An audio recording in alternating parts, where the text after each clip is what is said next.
Assalamualaikum warahmatullahi wabarakatuh. Hello everyone. Perkenalkan, nama saya Akmal Maulana. NPM saya 10070316078. Saya berasal dari Fakultas Teknik, Program Studi Perencanaan Wilayah dan Kota. Judul penelitian tugas akhir saya yaitu Kajian Keselamatan Jalan Soekarno-Hatta, Studi Kasus Ruas Kiara Condong Buah Batu.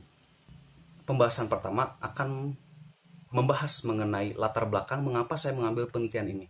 Jadi yang pertama, terdapat perubahan fungsi jalan arteri primer, di mana Jalan Soekarno-Hatta ini merupakan jalan arteri primer yang berfungsi untuk menghubungkan antara pusat kegiatan nasional dan pusat kegiatan wilayah. Nah, terdapat data kecelakaan pada tahun 2013 oleh Polrestabes, yaitu sebanyak 22 kasus kecelakaan terjadi di ruas jalan tersebut. Dan secara detailnya lagi, terdapat 7 kasus yang terjadi hanya pada ruas Kiara Condong Buah Batu.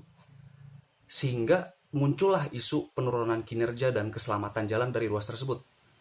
Sehingga rumusan-rumusan isu yang dapat saya sampaikan yaitu pertama, adanya penyimpangan indikator keselamatan, mau itu dari segi aspek prasarana, dari aspek kecelakaan ataupun aspek alam, begitu pula dengan aspek sosial. Dan yang kedua itu tentang perkembangan kawasan yang berada di jalan arteri primer tersebut. Sehingga tujuan dari penelitian ini yaitu untuk menganalisis dan mengetahui tingkat keselamatan yang berada di jalan tersebut. Pembahasan kedua yaitu mengenai kerangka berpikir peneliti. Jadi di sini saya melihat fenomena masalah tersebut berdasarkan isu penurunan keselamatan, yang dimana dalam negeri Indonesia ini terdapat beberapa opsi untuk menyelesaikan masalah tersebut. Yang pertama itu melaksanakan audit keselamatan jalan yang sudah disediakan oleh Direktorat Pekerjaan Umum dan Bina Marga.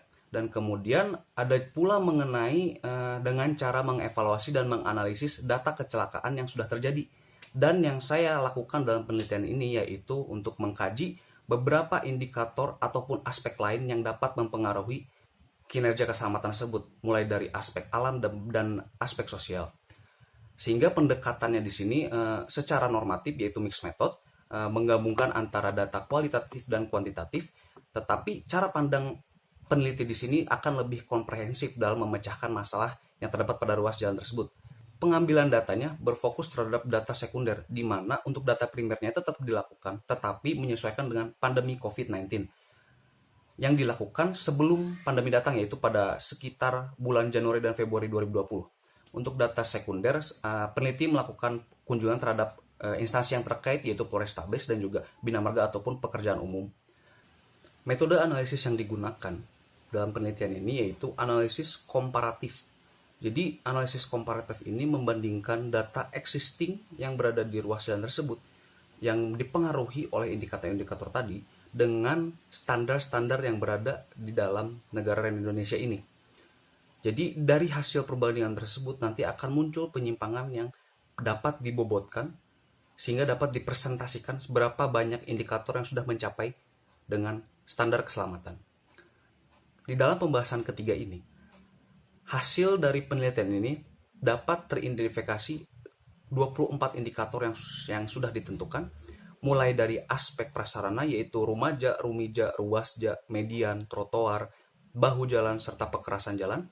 Semua indikator ini akan disandingkan dengan pedoman dari Peraturan Menteri Pekerjaan Umum Nomor 19 Tahun 2011 tentang persyaratan teknis jalan dan kriteria perencanaan teknis jalan.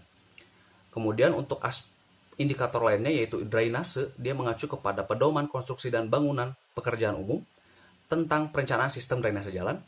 Kemudian untuk indikator parkir, dia mengacu kepada pedoman konstruksi dan bangunan pekerjaan umum tentang pemanfaatan ruang di sepanjang jalan arteri primer.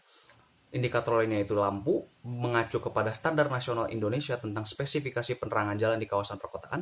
Kemudian ada juga tentang rambu dan marka jalan yang mengacu kepada standar Direktorat Jenderal Bina Marga tentang tata cara pemasangan rambu dan marka jalan perkotaan. Untuk aspek kecelakaan, mengacu kepada konsep Save Lives from Traffic Fatalities, di mana konsep ini diusungkan oleh kerjasama antara Kota Bandung, World Research Institute, dan Bloomberg Global Road Safety, di mana tujuannya itu untuk meminimalisir tingkat fatalitas yang terjadi akibat kecelakaan. Kemudian untuk aspek alam, terdapat indikator yaitu tata guna lahan yang mengacu kepada Manual Kapasitas Jalan Indonesia tahun 1997. Kemudian ada curah hujan dan kecepatan angin yang mengacu kepada Badan Meteorologi, Klimatologi, dan Geofisika. Kemudian terdapat vegetasi yang mengacu kepada pedoman konstruksi dan bangunan permukaan dan prasarana wilayah tentang kriteria pemanfaatan ruang di sepanjang jalan arteri primer antar kota. Kemudian terdapat indikator bahan material dan bangunan yang mengacu kepada Peraturan Menteri Pekerjaan Umum Nomor 20 Tahun 2010 tentang pedoman pemanfaatan dan penggunaan bagian-bagian jalan. Kemudian untuk aspek sosial seperti angka kriminalitas, kepadatan penduduk, pendidikan penduduk, dan umur penduduk mengacu kepada Standar Nasional Indonesia tentang tata cara perencanaan lingkungan di perumahan di kawasan perkotaan. Pembahasan keempat akan membahas mengenai kesimpulan akhir dari penelitian ini. Jadi, keseluruhan indikator tadi yang sudah disebutkan disandingkan dengan beberapa standar yang harus tercapai untuk mencapai nilai keselamatan. Terdapat beberapa penyimpangan, beberapa indikator yang mengalami penyimpangan. Persentase indikator keselamatan yang tercapai hanya sekitar 41,7% di tahun 2013 dan 36,7% di tahun 2020. Itu untuk menjawab tujuan dari penelitian pertama. Sedangkan yang keduanya, untuk tujuan yang kedua, dari persentase tersebut dapat dibaca bahwa tingkat keselamatan dapat diklasifikasikan bahwa tingkat keselamatan pada tahun 2013 itu dalam kelas sedang, sehingga dan pada tahun 2020 dia menurun menjadi kelas rendah. Sekian dan terima kasih. Mohon maaf bila ada kata-kata yang kurang berkenan. Mohon dimaafkan. Wassalamualaikum warahmatullahi wabarakatuh. See ya.